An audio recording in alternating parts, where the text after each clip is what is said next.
What's up, YouTube? Back again.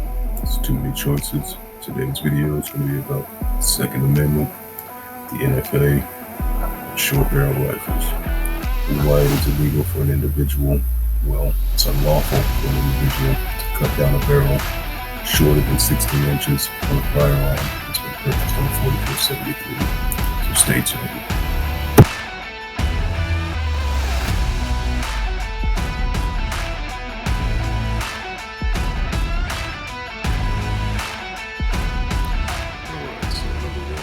Talk about the Second Amendment. Everybody knows it. A well-regulated militia being necessary to the security of a free state, the right of the people to keep and bear arms shall not be infringed. That is a limitation on the federal government enacting any type of gun control at all, basically. We have to get them to first recognize that fact. But guess what? That's already happened. We have the case of Heller, where the Supreme Court has already recognized it as an individual right. So the Washington, D.C. City Council passed the Firearms Control Regulations Act of 1975, which effectively banned individual gun ownership in the district. Dick Heller worked as a special police officer in Washington, D.C. As part of his employment, he was allowed to carry a handgun while at work. Wanting to keep a handgun in his home after hours, he applied for a license to do so. The District of Columbia denied Heller's application. Heller sued the District of Columbia for violating his Second Amendment rights.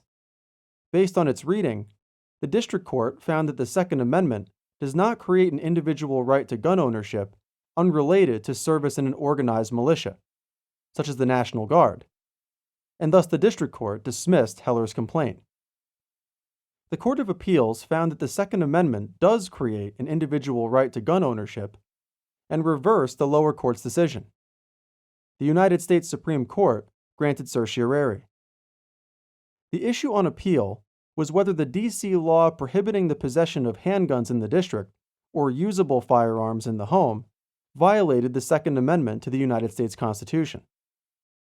In a narrow 5-4 decision, the Supreme Court held that the District of Columbia's law restricting Heller's ability to possess a firearm and altogether prohibiting Heller from keeping a handgun in his home violated his Second Amendment rights. District of Columbia v. Heller was the first Supreme Court case to explore the meaning of the Second Amendment since United States v. Miller in 1939.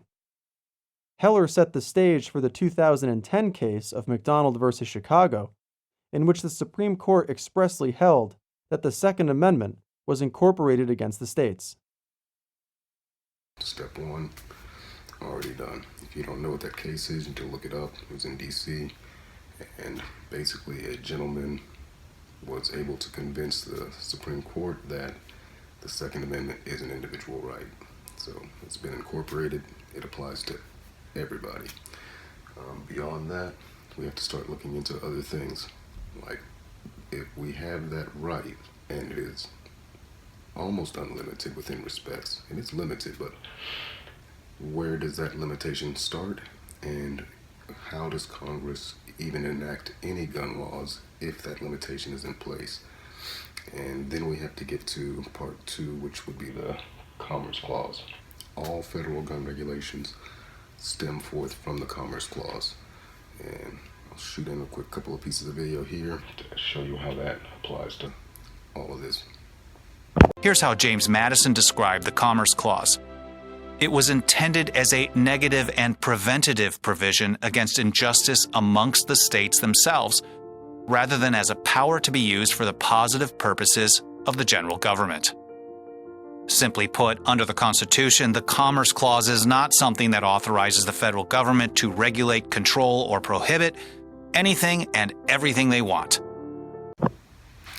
So where were we? Oh yeah, the Commerce Clause. Basically, the Commerce Clause gives Congress the ability to regulate the ways, means, instruments of interstate commerce. And Congress has gone a little farther with that, and the Supreme Court has held it constitutional. That is why the NFA is still in the state that it's in. But what we need to do is get them to recognize where that power is limited and where federalism takes over. So basically, once the 1968 GCA amended the NFA of 1934, creating the idea that they need to have dealers, that is where this power now stems from. So they can tax dealers, they can tax transactions, they can tax pretty much, they can tax the guns, basically. And that is not an infringement based upon Congress's power to regulate interstate commerce.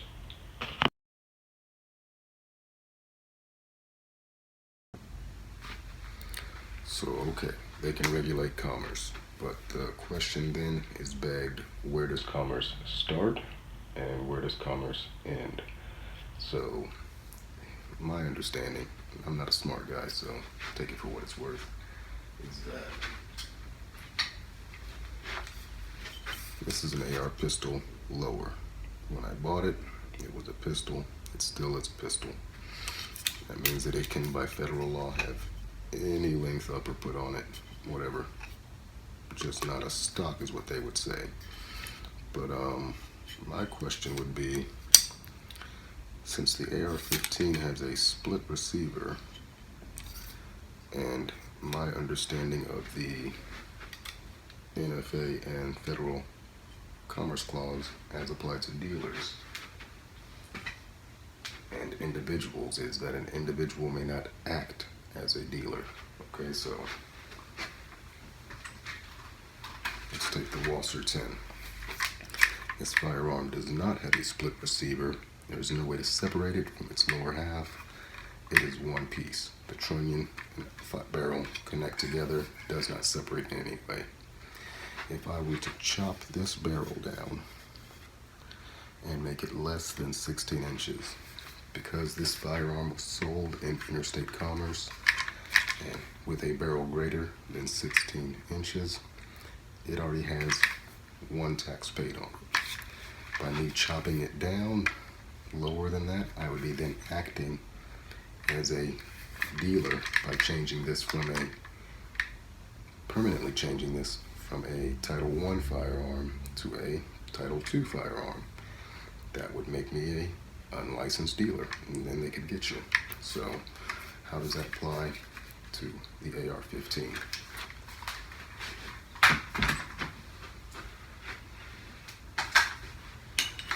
This is a rifle lower. It was sold as a rifle.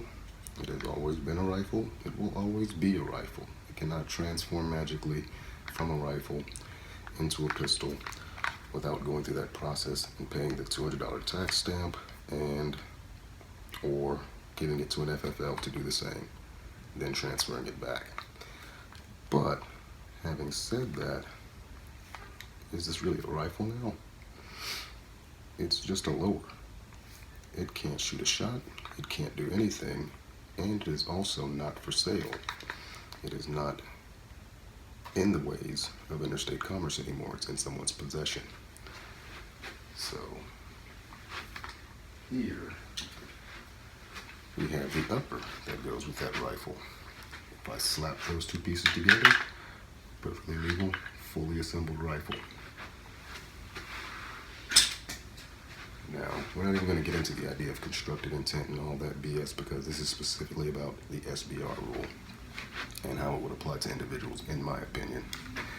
Now, we have a rifle lower, we have a pistol upper.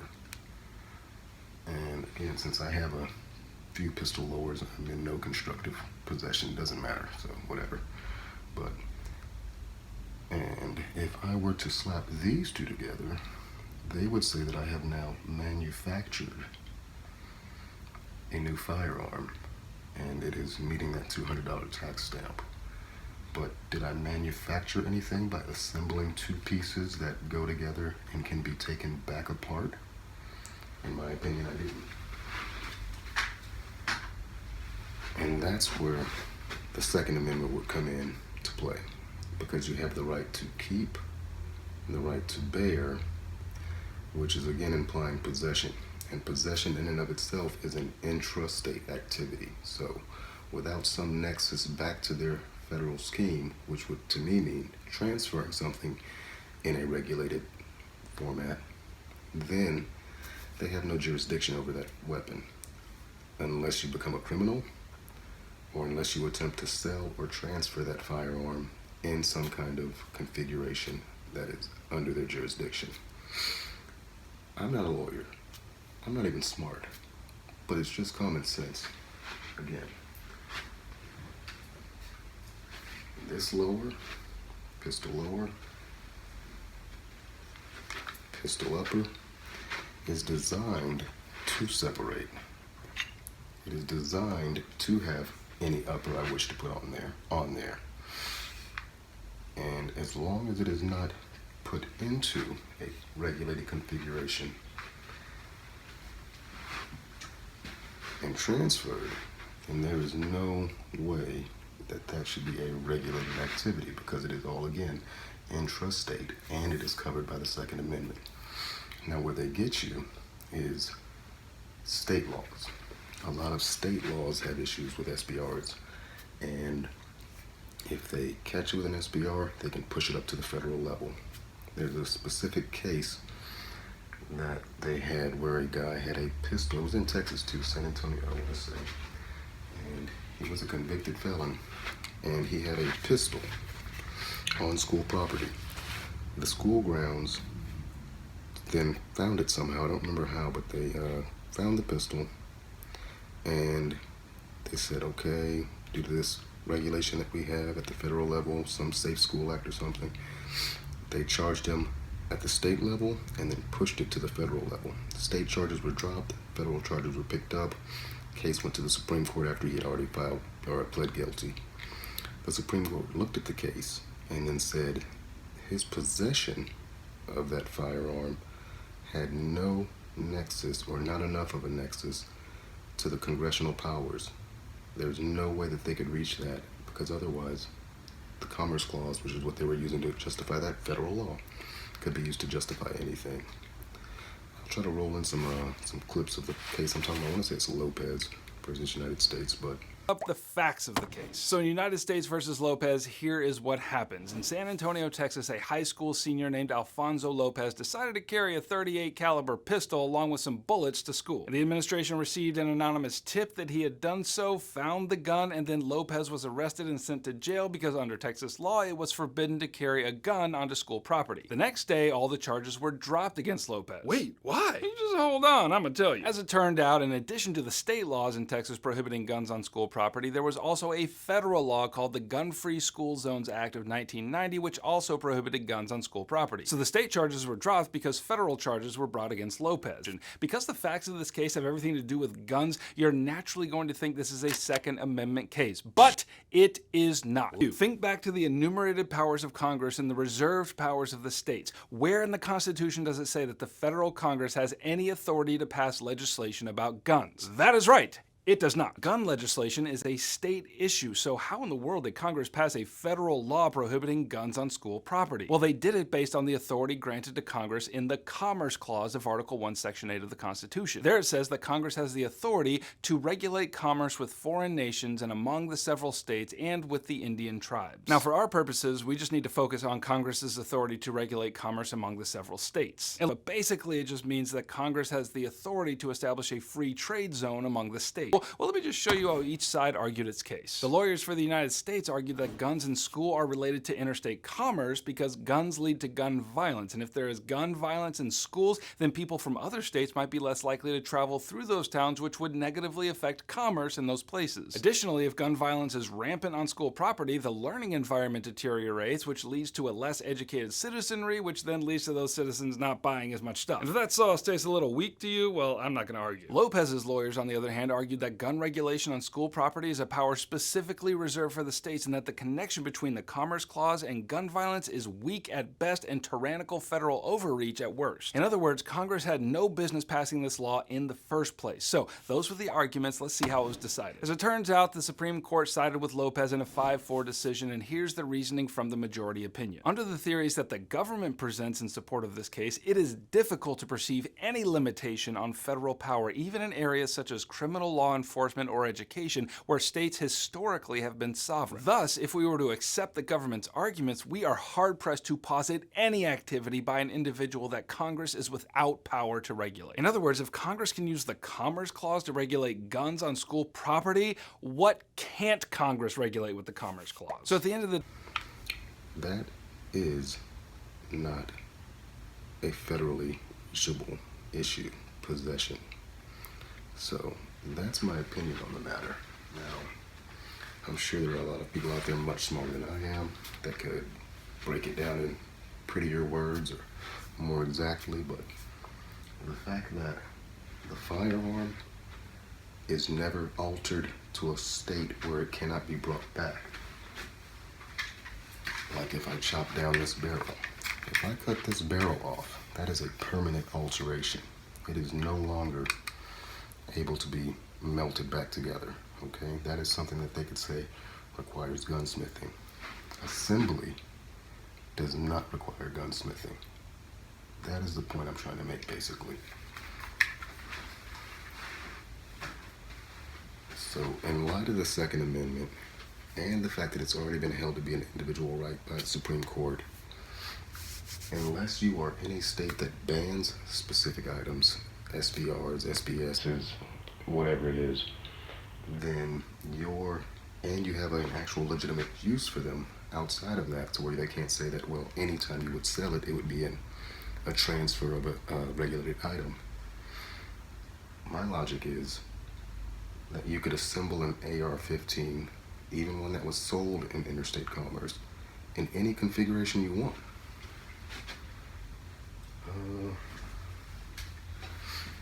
By that logic, if I wanted to just take this off and put an actual forward grip on here, because again, it is removable and wasn't sold in that way, and I'm not selling it in that way, then that would still be legal under the Second Amendment. That's my logic. If anybody has anything that could like punch a hole through that logic, you let me know. But for a simpleton as I am, it makes sense. The Second Amendment means what it says, and unless, again, your state has some kind of bigger law that's trying to push you into compliance where you can't possess this or you can't possess that, then the Second Amendment covers all of that. That's the short one for today. Everybody have a good one.